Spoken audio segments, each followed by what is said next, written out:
दोस्तों, success study Baloda YouTube channel में आपका स्वागत है। आज के इस कालखंड में हम सीखेंगे लर्निंग आउटकम्स आधारित लर्निंग गैप सामग्री के अंतर्गत विषय गणित कक्षा 8 की वर्कशीट नंबर 5 और 6। वर्कशीट नंबर 5 में है भिन्न संख्याओं से संबंधित दैनिक जीवन की समस्याएं। पिछले वीडियो में हमने भिन्नों के गुणा और भाग करना सीखा था। अब उन्हीं गुणा और भाग की संक्रियाओं को दैनिक जीवन में जो आने वाली समस्या हैं उनमें उनका कैसा उपयोग करें, यह हम आज सीखने वाले हैं। तो वीडियो को शुरू से अंत तक देखते रहिए। चलिए शुरू करते हैं आज का वीडियो।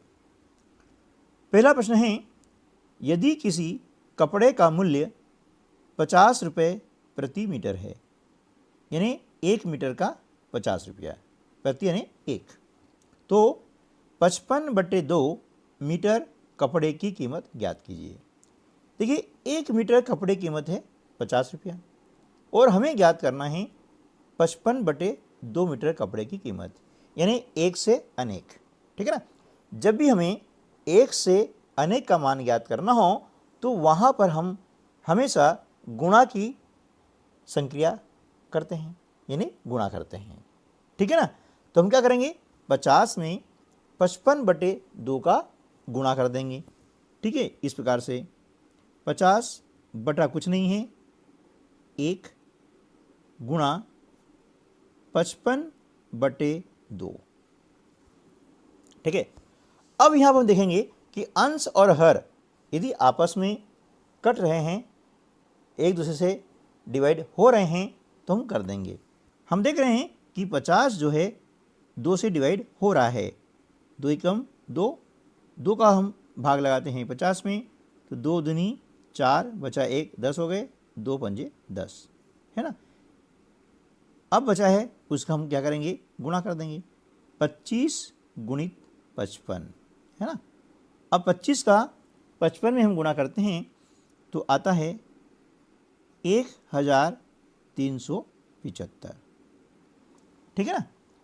अब गुणा करना आपको आता ही है ना। यदि नहीं आता है तो हम वो भी कर सकते हैं। इस प्रकार से देखिए, 25 में हमने 55 का गुणा किया। ठीक है ना। 5 बार पाड़ा बोलते 5 बार, 55 25 के 5 हासिल के 2, 5 दूनी 10 और 2 12। अब इसके नीचे हम लगाते हैं 0, फिर 5 गुणा करते हैं तो 25 पंजे हो जाता है 125। अब दोनों को हम जोड़ देते हैं तो ये हमारा आंसर आ जाता है 1375। ठीक है ना। अगला प्रश्न है, एक सही 1/2 किलोग्राम चॉकलेट से कितने 1/16 किलोग्राम भार वाले चॉकलेट बॉक्स बनाए जा सकते हैं। देखिए, एक सही 1/2 यानी साधारण बोलचाल भाषा में हम इसे कहते हैं 1.5। ठीक है ना। एक सही यानी 1 किलोग्राम पूरा है, 1/2 यानी आधा किलोग्राम, ये हो गया 1.5 किलोग्राम। ठीक है ना। अब यहाँ क्या करेंगे कि एक सही 1/2 में भाग लगाते हैं 1/16 का। ठीक है ना। क्योंकि हमें इतने किलोग्राम चॉकलेट से 1/16 किलोग्राम भार वाले बॉक्स बनाने हैं, तो जिसमें से बनाने हैं उसमें भाग लगाएंगे जिस माप के या जिस भार के आपको कोई भी चीज़ बनानी होती है, उसका उसमें क्या करते हैं, डिवाइड करते हैं, भाग करते हैं। अब यहाँ क्या हो जाएगा कि जो मिश्रित भिन्न हैं इसको हम बदल लेंगे विषम भिन्न में। तरीका आपको बताया मैंने कि पूर्ण संख्या है, इसमें हर का गुणा करते हैं, 2 एकम 2, अंश को जोड़ दिया, 2 और 1 3/2। ठीक है ना। भागित 1/16। हमने पिछली वीडियो में सीखा था कि जब भी हम भिन्न के भाग करते हैं तो जो पहली भिन्न है वह तो हम ऐसे उतार देते हैं और दूसरी वाली भिन्न का हम ज्ञात करते हैं गुणन प्रतिलोम। तो 1/16 का गुणन प्रतिलोम होता है 16/1, ठीक है ना। अब ये डिवाइड हो रहा है तो कर देंगे 2 एकम 2, 2 अट्ठे 16, तो यहाँ पर हो जाएगा 3 × 8, है ना। तो 3 अठो 24 बॉक्स, यानी इसमें से 24 बॉक्स जो है बनाए जा सकते हैं। ये आपका आंसर आ गया, ठीक है। चलिए अगला प्रश्न देख लेते हैं। रीमा 1 घंटे में किसी पुस्तक का 1/3 भाग पढ़ती हैं। वह 11/5 घंटे में पुस्तक का कितना भाग पढ़ेगी, ठीक है ना। देखिए 1 घंटे में कितना पढ़ती हैं, 1/3 भाग, तो 11/5 घंटे में कितना भाग पढ़ेगी, यानी 1 से अनेक। तो जब 1 से अनेक होता है तो वहाँ पर हम गुणा की क्रिया करते हैं, है ना, यानी 1/3 गुणा 11/5। अब यहाँ पर अंश और हर आपस में नहीं कट रहे हैं, इसलिए क्या करेंगे, अंश में अंश का गुणा बटे हर में हर का गुणा, इस प्रकार से, है ना। अंश में अंश से गुणा हो जाएगा और हर में हर से गुणा हो जाएगा।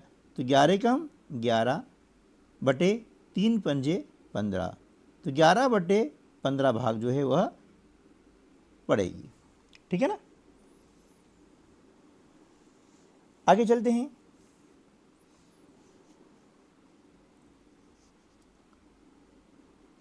एक पैकेट बिस्कुट को बनाने में 2 सही 1/2 कप आटा और 1 सही 2/3 कप शक्कर, है ना, का उपयोग होता है। ऐसे 10 पैकेट बिस्किट बनाने में दोनों सामग्री की कुल मात्रा क्या होगी, है ना। दोनों की कुल सामग्री, कुल यानी दोनों का जोड़ हो जाएगा। तो हम क्या करते हैं कि एक पैकेट बनाने के लिए 2 सही 1/2 तो आटा लगता है और 1 सही 2/3 कप शक्कर लगती है। तो ये हो गया एक पैकेट बनाने की सामग्री, ठीक है ना। हमें बनाने कितने पैकेट, 10 पैकेट, तो 1 से अनेक में गुणा करते हैं 10 का, तो इसमें 10 का हमने गुणा कर दिया, है ना। जब 1 से अधिक कोई चीज़ ज्ञात करना होती है तो वहाँ पर हम गुणा करते हैं। अब इसे हल कर लेंगे, है ना। ये जो ब्रैकेट है इसको हम ऐसे ही लिखते हैं और जो मिश्रित भिन्न है इसको बदल लेंगे विषम भिन्न में। 2 दूनी 4 और 1 5/2, ठीक है ना। धन 3 एकम 3 और 2 5, 5/3 गुणा 10, ठीक है ना। अब क्या करेंगे कि यहाँ पर ये जो भिन्न के जोड़ हैं, है ना, यह इसको हम पहले हल कर लेंगे इस प्रकार से। तो हर का निकालेंगे एलसीएम यानी लघुत्तम समापवर्तीय। 3 दूनी 6 आता है, 2 का भाग लगाते हैं 6 में, 2 तिया 6, 3 पंजे 15, ठीक है ना। धन 3 का भाग लगाया 6 में, 3 दूनी 6, 2 पंजे 10 गुणा 10 यहाँ पर है ना। अब क्या करेंगे, इसको हम जोड़ लेंगे, है ना। क्या करेंगे, अपन जोड़ लेंगे 15 और 10 25/6 गुणा 10/1। अब हम देख रहे हैं कि 6 और 10 ये 2 से डिवाइड हो रहा है, तो डिवाइड कर देंगे, 2 तिया 6 और 2 पंजे 15, ठीक है ना। और अब नहीं डिवाइड हो रहा है तो अंश का अंश में गुणा कर देंगे, यानी 25 गुणा 5/3, 25 पंजे होता है 100, 25/3 कप, यानी इतनी जो है सामग्री 10 पैकेट बिस्किट बनाने में लगेगी, ठीक है ना। ये आपका आंसर आ गया। अगला जो प्रश्न है वो हम कर लेते हैं। प्रश्न क्रमांक 5। 5 सही 1/4 मीटर लंबे रिबन को 3/4 मीटर लंबे टुकड़ों में काटने पर टुकड़ों की संख्या क्या होगी, ठीक है ना। हमें 5 सही 1/4 मीटर लंबे रिबन में से 3/4 मीटर लंबे टुकड़े काटने हैं। जिसमें से काटने हैं उसमें भाग लगाएंगे जो हमें काटना है, ठीक है ना। तो यहाँ पर हो जाएगा 5 सही 1/4 भागित 3/4। ठीक है ना। अगली स्टेप क्या हो जाएगी, ये जो मिश्रित भिन्न है ना, इस मिश्रित भिन्न को हम बदलेंगे विषम भिन्न में। 4 पंजे 20 और 21/4 भागित 3/4। ठीक है। अब 21/4 हमने ऐसे लिखा, बाद वाली भिन्न का हम करते हैं गुणन प्रतिलोम, तो 3/4 का गुणन प्रतिलोम हो जाएगा 4/3। ठीक है ना। अब यदि आपस में कट रहा है तो काट देंगे, 4 से 4 कट जाएगा, 3 एकम 3 और 3 सत्ते 21, आपका आंसर आ जाएगा 7। है ना। तो ये जो है टुकड़ों संख्या कितनी जाएगी 7, यानी आपका आंसर आ जाएगा 7 टुकड़े। ठीक है। चलिए अब हम कर लेते हैं वर्कशीट नंबर 6। वर्कशीट नंबर 6 में आकलन है पूर्णांक और भिन्न की समझ के लिए, यानी हमने जो वर्कशीट नंबर 1 से लगा करके 5 तक क्या सीखा उसका यह आकलन है।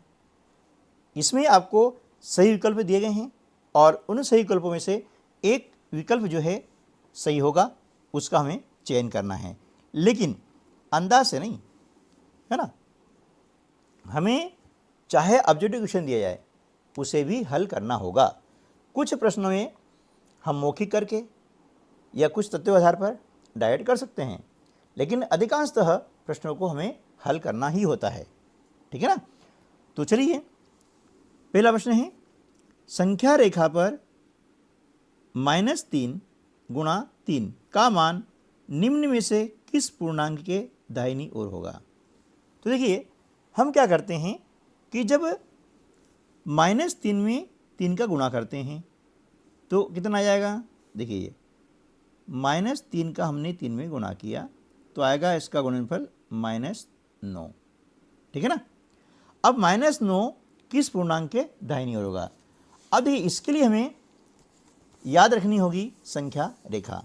कैसे, देखिए ये आपकी संख्या रेखा है, हमें मालूम है कि बीच में 0 होता है, 0 के दाईं ओर 1 2 3 4 5 6 7 इस प्रकार से ये धनात्मक पूर्णांक होते हैं, है ना। ठीक है, यानी पॉजिटिव। 0 से बाईं ओर चलते हैं तो -1 -2 -3 -4 -5 इस प्रकार से ये चलता हुआ जाता है बाईं ओर, है ना। अब देखिए इसमें क्या होता है कि बाईं ओर की संख्या हमेशा दाईं ओर की संख्या से छोटी होती है। ठीक है ना। और दाईं ओर की संख्या हमेशा बड़ी होती है, ये आपको ध्यान रखना है। इस संख्या रेखा को आपको अच्छे से समझ लेना है ना। अब क्या बोला गया है, देखिए कि इसका जो गुणनफल आपने देख लिया है -9 आया है, किस पूर्णांक के दाहिनी ओर होगा। तो -9 अब देख रहे हैं यहाँ पर है ना, ये किसी दाहिनी ओर है -10 के, तो हमारा आंसर जो है ए वाला सही हो जाएगा, ये हमारा करेक्ट आंसर है। ठीक है ना। चलिए अगला, 5 भागित -1 है ना का मान निम्न में से किसके बीच में नहीं होगा। अब किसके बीच में नहीं होगा, इसके लिए हमें क्या करना होगा, इसका हल ज्ञात करना पड़ेगा, क्योंकि बिना हल किए हम कैसा पता करेंगे कि किसका मान क्या होता है।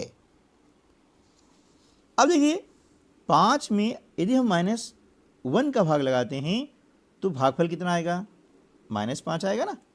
कितना आएगा, -5। अब -5 कहाँ आ रहा है ये हमको देखना होगा।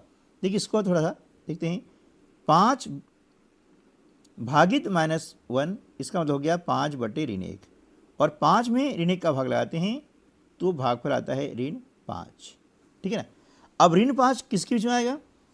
अब देखिए इसके लिए हमें देखना होगी संख्या रेखा। देखिए ये आपके सामने एक संख्या रेखा है ना। अब इसमें ये कहा गया है कि -5 किसके बीच में आएगा। -5 कहाँ है, देखिए -5 है ना, ये दिख रहा है -5। अब ये किस बीच में है, -6 और 6 के बीच में है ना। अब देखना ये है कि किसके बीच में नहीं होगा, आपको नहीं होगा वह ज्ञात करना है। तो देखिए 0 और ऋण 10 है ना, इसके बीच में है, बिल्कुल है। देखिए ये 0 और ऋण 10, ये इसके बीच में है ऋण 5 है ना, तो ये भी है। अगला देखते हैं 0 और 100। अब देखिए 0 और 100 यहाँ आएगा इधर, तो इसके बीच में नहीं है, इसलिए हमारा सही आंसर हो जाएगा। ठीक है ना। चलिए अगला -43 इंटू -99 डिवाइडेड बाय 43, अभी किसके बराबर है? तो इसके लिए हमें क्या करना होगा, इसे हल करना पड़ेगा। क्या करना होगा?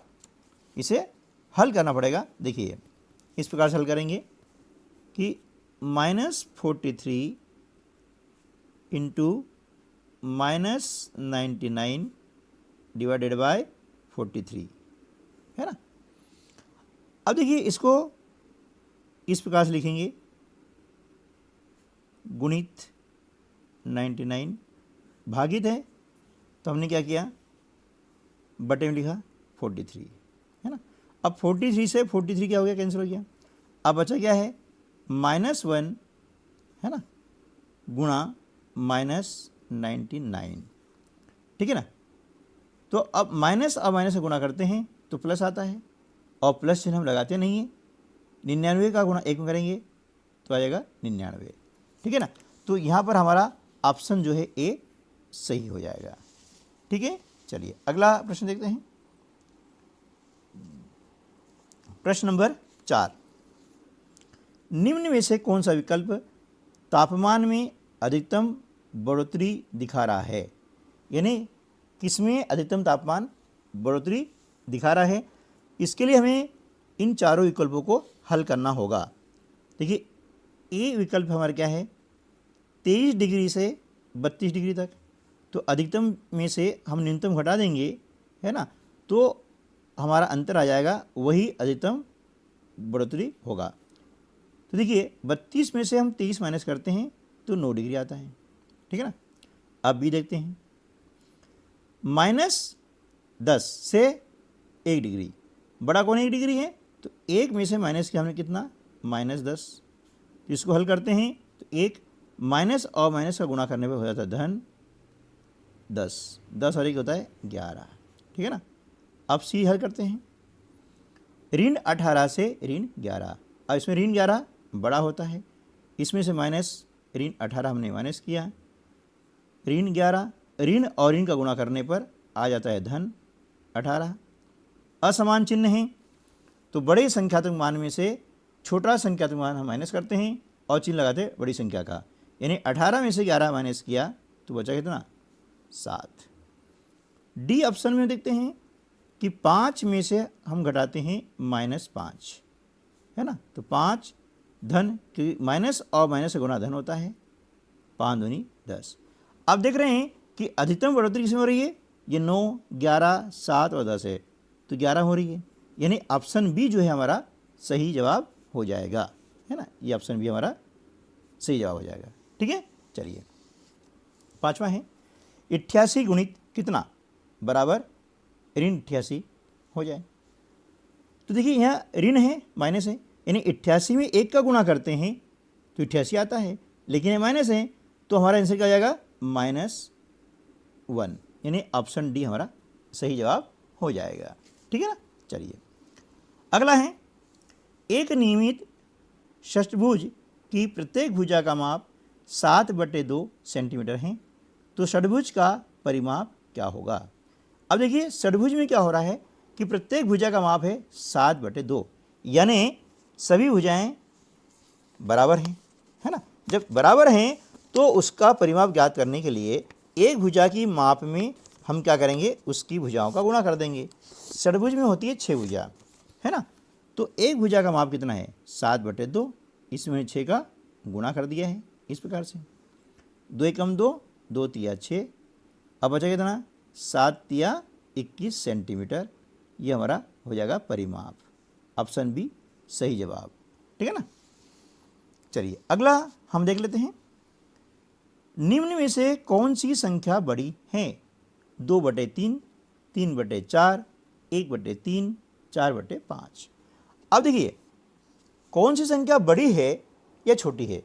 यदि सभी के हर समान होते हैं तो आसान हो जाता, या सभी भिन्नों के अंश समान होते तो भी हमें छोटी बड़ी ज्ञात करना आसान हो जाता। लेकिन यहाँ पर क्या हो रहा है कि सभी के अंश और हर अलग अलग हैं, तो ऐसी कंडीशन में छोटी भिन्न और बड़ी भिन्न ज्ञात करने के दो तरीके हैं। तो पहला तरीका ये है कि इनके हर का हम निकाल लेंगे एलसीएम। क्या करेंगे? हर का निकालेंगे एलसीएम, यानी लघुत्तम समापवर्तीय। कैसे? देखिए पहले हम लिख लेते हैं भिन्न 2/3, 3/4, 1/3 और 4/5। हम देख रहे हैं कि हर 3, 4 और 5 है, तो 3 चौक 12 और 12 पंजे 60, इनका आ जाता है एलसीएम। ये हमने यहाँ लिखा 60 एलसीएम, ठीक है ना। 3 का भाग लगाते हैं 60 में, 20 बार जाता है, 20 का गुणा करते हैं 2 में, 20 दूनी 40। इसी प्रकार से 4 से डिवाइड करते हैं 60 को, तो 15 बार जाता है भाग, और 15 का 3 में गुणा कर देंगे, 15 तिया 45। 3 का भाग लगाते हैं 60 में, 20 बार जाता है, 20 से कम 20। 5 का भाग लगाया 60 में 12 बार, 12 चौक 48। अब देखिए सबके हर कितना हो गया है? 60 हो गया है। तो अब जो जिसका अंश बड़ा होगा वो हो जाएगी बड़ी संख्या। हम देख रहे हैं यहाँ पर 48 बड़ा है, इसके संगत भिन्न क्या होगी? 4/5। यह भिन्न आपकी क्या हो जाएगी? बड़ी भिन्न हो जाएगी, यानी ऑप्शन डी जो है हमारा सही जवाब हो जाएगा। एक तरीका और भी है, वो क्या है कि इसे हम बदल लेंगे दशमलव भिन्न ग्रुप में। देखिए 2/3 का दशमलव मान होगा, यानी 2 में 3 का भाग लगाएंगे तो 0.66 आता है ना। 3/4 यानी 3 में 4 का भाग लगाते हैं तो 0.75 आएगा। 1/3 का मान होता है 0.33 और 4/5 का मान होता है 0.80, ठीक है ना। तो देख रहे हैं कि इन चारों में बड़ा कौन है? 0.8 है ना, क्योंकि ये दशमलव है और दशमलव के जो दाईं हो रहे हैं ये होता है दशांश और स्थान कहलाता है शतांश। तो जैसे कि दशमलव के बाईं ओर हम इकाई, दहाई और सैकड़ा सी संख्याओं को छोटा बड़ा ज्ञात करते हैं, ठीक उसी प्रकार दशमलव के बाद में हम देखेंगे दशांश जिसका बड़ा होगा वह बड़ी भिन्न हो जाएगी। तो यहाँ देख रहे हैं 0.8 बड़ा है, यानी इसका संगत मान 4/5 है ना। तो इस प्रकार से भी हम जो है छोटी और बड़ी भिन्न ज्ञात कर सकते हैं, ठीक है ना। चलिए अगला प्रश्न है, रामू 1 घंटे में अपना 1/3 काम खत्म करता है तो 2 सही 1/5 घंटे में कितना काम करेगा, ठीक है ना। तो 1 घंटे में कितना काम करता है? 1/3 है ना। तो 2 सही 1/5 घंटे में कितना काम करेगा? 1 से अनेक यानी गुणा, 1/3 में हम गुणा करेंगे 2 सही 1/5 का, ठीक है। तो हमने लिखा 1/3 गुणा। अब ये आपकी है मिश्रित भिन्न, इसे बदलेंगे विषम भिन्न में, 5 दूनी 10 और 1 11/5, ठीक है ना। अब अंश का अंश में गुणा, 1 गुणा 11/3 गुणा 5, 11 कम 11/3 पंजे 15, तो 11/15 काम करेगा, ठीक है। अगला प्रश्न है, एक शर्ट को सिलने के लिए 3/4 मीटर कपड़े की ज़रूरत होगी, तो 15/2 मीटर कपड़े में कितनी शर्ट बनेगी? अब देखिए यहाँ पर कपड़ा आपको दिया गया है 2 बार, यानी एक शर्ट बनाने के लिए 3/4 मीटर कपड़े की आवश्यकता है। हमारे पास में कपड़ा कितना है? 15/2 मीटर है। तो क्या करेंगे? 15/2 में है ना 3/4 का भाग लगा देंगे, ठीक है। तो 15/2 हमने लिखा। अब भाग में क्या करते हैं कि बाद वाली भिन्न का हम ज्ञात करते हैं गुणन प्रतिलोम। 3/4 का गुणन प्रतिलोम कितना है बेटा? 4/3, ठीक है ना। इस प्रकार से अब जो संख्या कट रही है काट देंगे, 2 एकम 2, 2 दूनी 4, 3 एकम 3, 3 पंजे 15। अब जो संख्या बची है अंश का अंश में गुणा कर देंगे, 5 दूनी 10, यानी 15/2 मीटर कपड़े से 10 शर्ट जो है बनेगी। कितनी शर्ट बनेगी? 10 शर्ट। ये आपका उत्तर हो गया। अगला प्रश्न है 27 का 2/3 क्या है ना। का मतलब होता है गुणा, है ना। का की क्रिया को हम गुणा ऐसे करते हैं, लेकिन इसका इतना है कि इसको सबसे पहले करते हैं, भाग से पहले करते हैं, है ना। यदि एक से अधिक संख्या आती है तो एक दोहा मैं आपको बताता हूँ, उसे याद रखिएगा। का करके पुनि भाग कर, फिर ले गुण सुजान, ता पीछे धन ऋण कर, भिन्न रिधि को जान। ठीक है ना। तो का मतलब हो गया गुणा, 2/3। अब ये कट रहा है, काट देंगे, 3 एकम 3, 3 9 27। अब अंश में बचा है 9 गुणित 2, तो हो गया 9 दूनी 18। ये आपका आंसर आ जाएगा।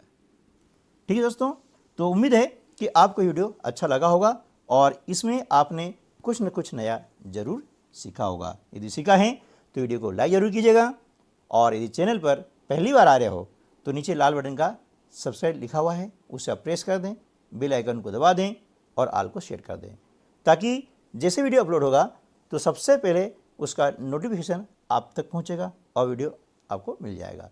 मिलते हैं अगले वीडियो में, तब तक के लिए नमस्कार, जय हिंद।